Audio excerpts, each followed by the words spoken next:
Assalamualaikum warahmatullahi wabarakatuh. Pemirsa yang dirahmati Allah, kita berjumpa lagi di Zain TV. Kali ini kita akan membahas tentang seorang mualaf asal Kanada.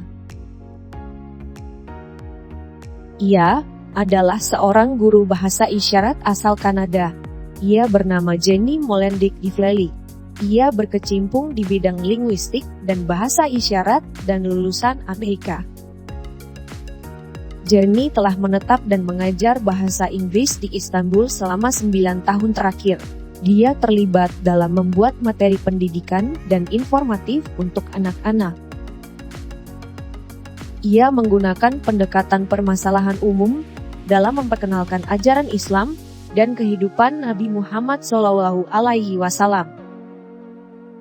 Ia menyederhanakan penyampaian pengajaran agama untuk anak-anak dan membuat unggahan di media sosial yang dia persiapkan bersama kelima anaknya.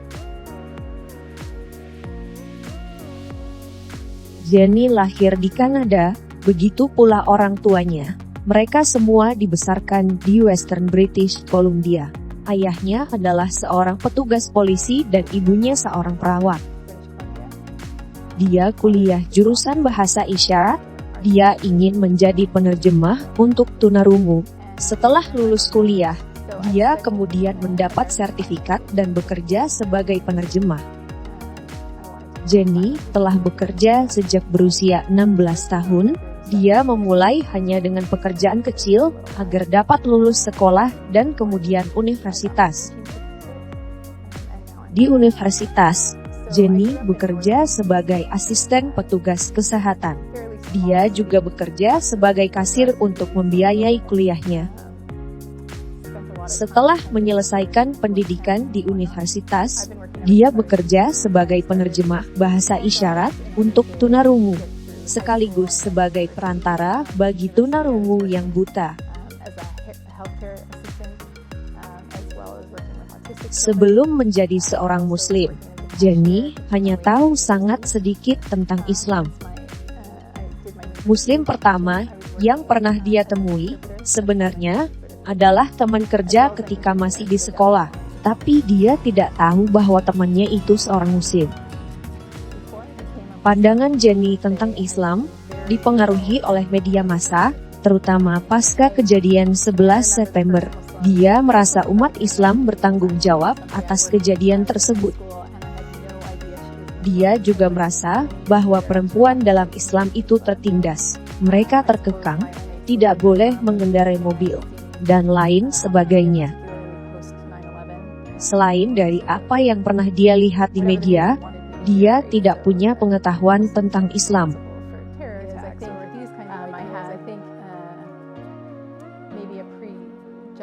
Suatu waktu, Jenny berdiskusi dengan seorang Muslim. Dia sangat terkejut karena yang dia lihat di media ternyata berbeda dengan apa yang dia lihat pada Muslim tersebut. Dan kemudian mereka berdiskusi juga tentang fakta bahwa nabi antara Islam dan Kristen itu sama, yang mana merupakan berita yang baru baginya. Jenny merasa bahwa dia harus belajar sesuatu tentang agama ini. Jadi, keputusan Jenny untuk masuk Islam adalah karena dia banyak belajar tentang Islam. Kemudian dia pun mendalami agama Islam, terutama setelah dia tahu bahwa begitu banyak kesamaan antara Islam dan Kristen yang merupakan agama yang diyakininya saat itu. Semakin banyak mencari, semakin dia mengerti bahwa ada hal-hal tentang Islam yang sangat dia hargai, dan kemudian ada hal tentang kekristenan yang mulai dia pertanyakan. Dan ketika dia bekerja di universitas saat itu, dia bekerja di Country Club, dan di sana ada sebuah keluarga Muslim asal Suriah. Mereka baru saja bergabung, dan Jenny mengerti mereka adalah Muslim, dan Jenny berkata, "Oh, saya melihat Anda Muslim dan saya sedang belajar sedikit tentang Islam." Jenny sangat ingin membaca buku atau bertemu komunitas Islam. Dan akhirnya Jenny diundang ke masjid dan juga ke rumah keluarga muslim tersebut.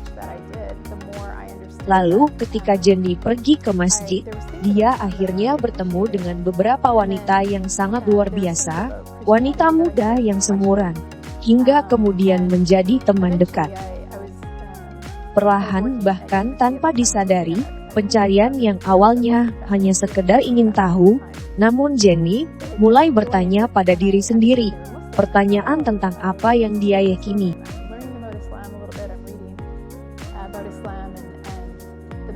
Setelah beberapa bulan membaca tentang Islam, segala sesuatunya mulai menjadi lebih serius, dan dia menyadarinya bahwa ini merupakan agama yang sangat ingin diyakini.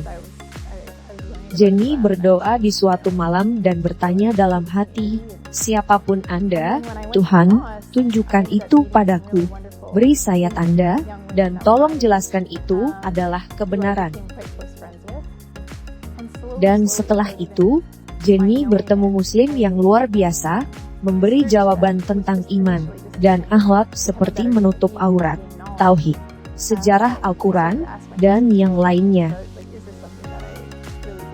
Akan tetapi, Jenny belum memberi tahu hal tersebut pada teman-teman serta keluarganya. Suatu ketika, Jenny membuat janji dengan pendeta Kristen di kampusnya. Jenny berkata pada pendeta, "Saya memiliki beberapa pertanyaan, dan jika Anda tidak dapat memberikan jawaban, saya yakin saya akan menjadi seorang muslim." Selain itu, banyak juga pertanyaan tentang Alkitab. Mengapa ada perbedaan antara berbagai versi Alkitab, sedangkan Al-Quran masih tetap sama selama 1400 tahun? Itu adalah sesuatu yang sangat penting bagi Jenny, karena menurutnya bahkan dalam agama Kristen, Tuhan berkata bahwa Dia akan melindungi firman-Nya. Dan Al-Quran yang merupakan pesan dari Tuhan, yang meskipun jika dihancurkan secara fisik, tetap tidak akan musnah, karena banyak orang yang menghafalnya. Sedangkan Alkitab tidak begitu, di mana ada begitu banyak versi. Jenny duduk dengan pendeta tersebut dan dia bertanya, namun sayangnya dia tidak mendapat jawaban apapun. Suatu ketika, di kampusnya ada konferensi yang diadakan oleh Asosiasi Mahasiswa Muslim, dan mereka menghadirkan pembicara dari Inggris yang cukup populer saat itu. Jenny pun menghampiri pembicara tersebut, dan kemudian pria itu menjawab semua pertanyaan dengan jelas apa yang ditanyakan. Pertanyaan yang sama dengan yang dia tanyakan pada pendeta, dijawab oleh pembicara tersebut bahkan bukan dari perspektif Muslim. Jenny merasa itu hal yang unik. Pria itu adalah peneliti perbandingan agama. Dia memberikan perspektif dari gereja Kristen, dari buku-buku sejarah Kristen, dan dia berkata, "Lihat, ini adalah sejarah.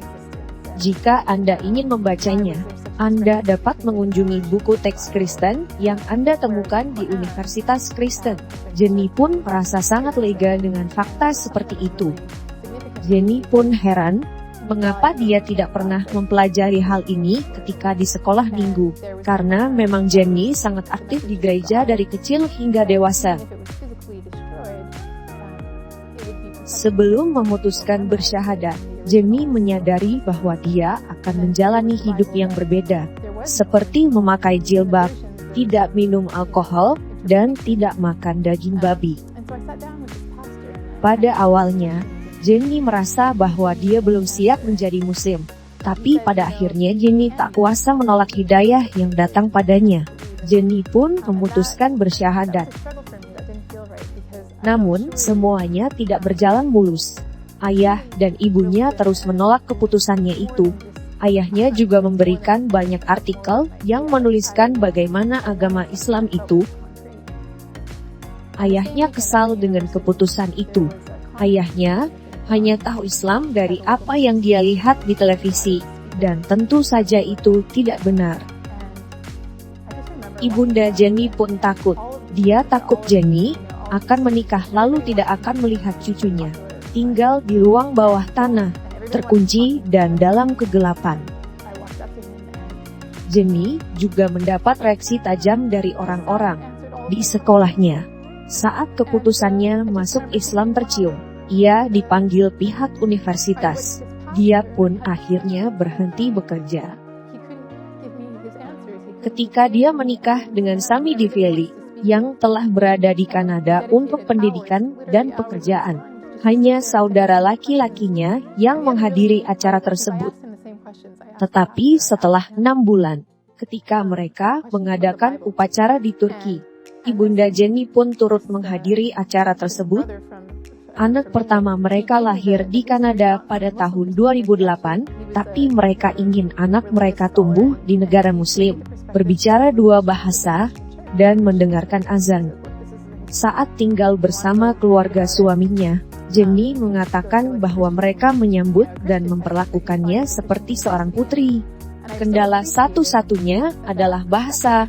Mereka tidak bisa bahasa Inggris dan Jenny tidak tahu bahasa Turki. Tetapi Jenny merasa kehidupan di Turki sama sekali berbeda seperti di Kanada. Semua orang menatapnya saat dia pergi dengan mengenakan kerudung. Jenny merasa bahwa dia tidak akan menarik perhatian, tapi ternyata tidak. Semua orang mengerti bahwa Jenny adalah orang asing, sehingga membuat orang-orang penasaran. Jenny sangat menyukai Istanbul dan Turki. Dia ingin membesarkan anak-anak dengan Islam, mencintai Islam, dan menjadikan Nabi sebagai panutan.